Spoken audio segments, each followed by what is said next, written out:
இப்போ நம்ம குடமிளகாய் காரக்குழம்பு வெள்ளாம் போட்டது நல்லா கொதிச்சு வந்துட்டு பச்சை வாசனை கழித்து இப்போ நம்ம கொஞ்சமாக வெல்லம் போட்டுக்கிறோம்.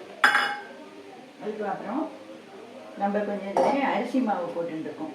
குழம்பு கட்டியாக்குறாங்க அரிசி மாவு போட்டுருக்கோம். இப்படி சுண்டை வச்சு இறக்கலாம். எனக்கு எங்கள் அம்மா அப்படி தான் குழம்பு மாமியாரெலாம் மற்ற குழம்புக்கு கொஞ்சம் அரிசி மாவு கரைச்சி விடணும் அப்படின்னு சொல்லியிருக்கா. அதுபடி நான் பண்ணுறேன். அதுக்கப்புறமா கடுகு வெந்தயம் ட்ரை ரோஸ்ட் பண்ணி பவுட்ரு பண்ணிக்கணும். கடுகை தனியாக வறுத்து ட்ரை ரோஸ்ட் பண்ணணும். வெந்தயத்தை தனியாக வறுத்து ட்ரை ரோஸ்ட் பண்ணி ரெண்டுத்தையும் ஒன்றா போட்டு ட்ரை ரோஸ்ட் பண்ணி எடுத்து பவுட்ரு பண்ணி வச்சுட்டேன்னா இந்தமாரி காரக்குழம்புக்கு போனோன்னா ரொம்ப டேஸ்ட்டாக மனமாக ருசியாக இருக்கும்.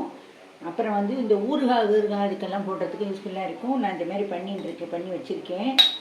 நான் இதில் வந்து நல்லா ஒரு டேபிள் ஸ்பூன் அளவுக்கு இதிலேயே போட்டு விட்றேன். இந்த அரிசி மாவோடையே போட்டு நான் கரைச்சி விட்றேன். ஏன்னா கட்டி தட்டாமல் இருக்கும், அதுக்காக. வேறு ஒன்றும் பிரச்சனை கிடையாது.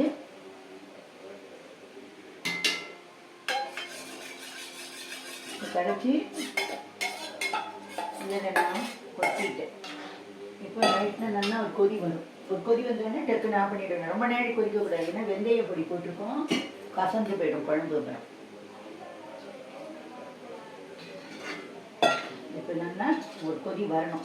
கொதி வந்த உடனே நம்ம டக்குன்னு ஆஃப் பண்ணலாம். இதில் வந்து நம்ம ஆற்றுல இட்ட அப்பளமாக இருந்தால் விரத நாளாக இருந்தால் இதை கிள்ளி அப்படியே போடலாம். நம்ம விரத நாள் இல்லை மற்ற நாட்களில் கடையில் வாங்கின அப்பளத்தை கூட இதில் வந்து அப்படியே கிள்ளி போடலாம். நான் இன்றைக்கி எதுவும் போடலை. எங்கள் நாட்டு கடையில் வாங்கின அப்பளம் தான் இருக்குது. எங்கள் நாட்டில் விரதம் வருது, அதனால் நான் இதெல்லாம் போடலை, விட்டுருக்கேன். இப்போ இது நல்லா கொதிக்கணும். சுற்றி கொதித்து நடுவில் ஒரு கொதி வரும். கொதி வந்தோடனே டக்குன்னு ஆஃப் பண்ணி விடணும்.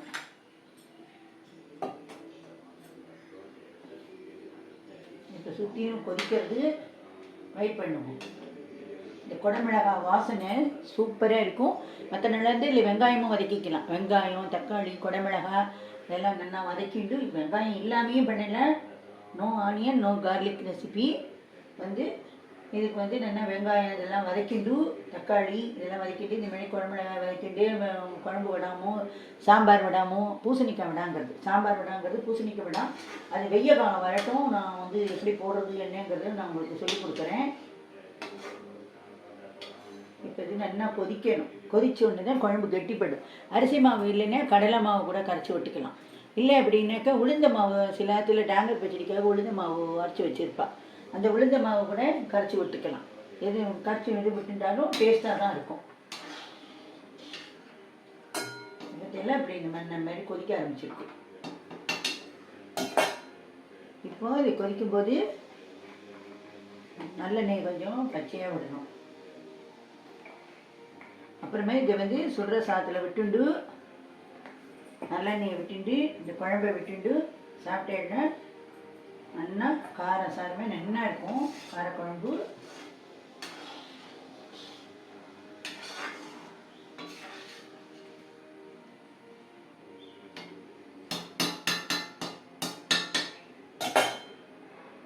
இது கொதி வரட்டும், கொஞ்சம் வெயிட் பண்ணலாம். இப்போ நல்லா கொதிச்சுட்டோம். இதுக்கு மேலே கொதிக்கணுங்கிற அவசியம் கிடையாது.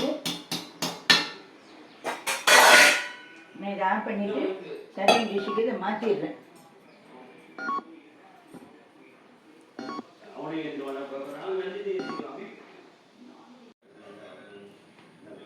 இப்போ நம்ம பேஸ்ட் அரைச்சிட்டோம். இந்த பேஸ்ட் அதில் விட்டுடுறோம். சில பேர் என்ன பண்ணுவேன்னா காயெல்லாம் வேக வச்சுட்டு அதுக்கப்புறமா பேஸ்ட்டு விடுவா.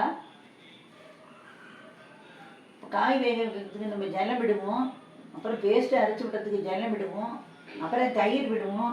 இந்தமாரி ஸ்டெப் பை ஸ்டெப்பாக எல்லாம் விடும்போது அவியல் வந்து ரொம்ப லிக்விடாக போயிடும். அவியல்ங்கிறது நல்லா கெட்டியாக இருக்கும்.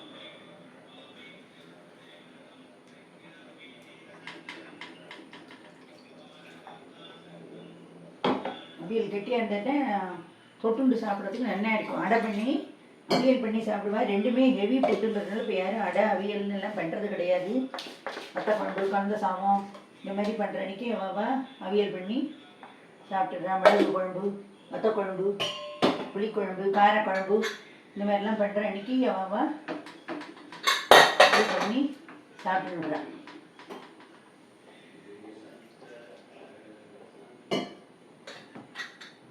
இப்போ நான் மூடிட்டு இதை வந்து நான் ஒரு 2 விசில் விட போகிறேன். 2 விசில் வந்ததுக்கப்புறம் பார்க்கலாம். வந்து ஒரு விசில் ஆஃப் ஆகிடுத்து, ஆவிலாம் போயாச்சு. சேஃப்டியாக திறங்க எல்லோரும் மூஞ்சியில் அடிச்சிட போகிறது. இப்போ பாருங்க நல்லா வெந்து ஜம்முன்னு வாசனை கம்மன்னு வருது. நம்ம இந்த சூட்லேயே தயிரை விட்டோம்னா திரிஞ்சு போயிடும், திரியாக போயிடும். இது நல்லா ஆறி வரணும். ஆறி வந்ததுக்கப்புறம் தான் இதில் வந்து தயிர் விடணும். அது வரைக்கும் நம்ம வெயிட் பண்ணுவோம். இந்த பிறகு இந்தமாரி ஆல் வெஜிடபிள்ஸ் ஃபுல்லாக இதில் வந்து ஃபைபர் தான், ஹெல்த்துக்கு அவ்வளோ நல்லது. இது கொஞ்சம் ஆறட்டும். ஆறினோடனே தயிர் விடணும். கருவேப்பிலை ஒரு கொத்தோடு இருந்தால் அப்படியே நடுவில் போட்டு அது மேலே தேங்காய் எண்ணெயை விட்டுவிடலாம். வெயிட் பண்ணுங்க. இப்போ என்னென்ன ஆறி எடுத்து நம்ம அவியலுக்கு இப்போ என்னென்னா நம்ம இதுக்கு தேவையான தயிரை விடுறோம்.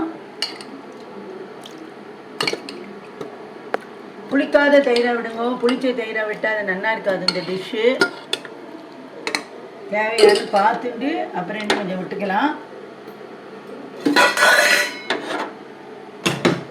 இப்போ நம்ம இதுக்கு மாவு கரைச்சி கொட்டுற பழக்கங்கள்லாம் எதுவும் கிடையாது.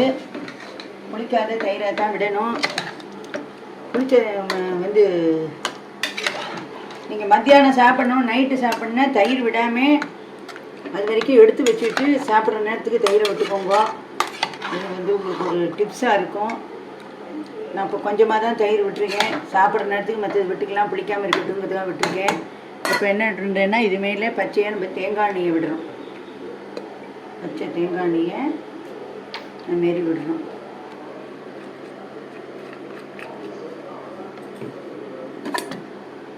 இப்போ இதனாச்சு. இப்போ இதை வந்து சர்விங் டிஷ்ஷுக்கு நம்ம மாற்றிடுறோம்.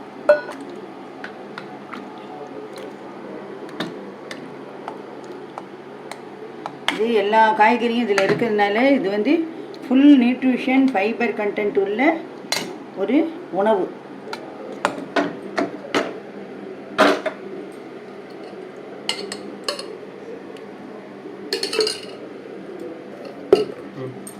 இதேமாரி நீங்களும் பண்ணி பாருங்க.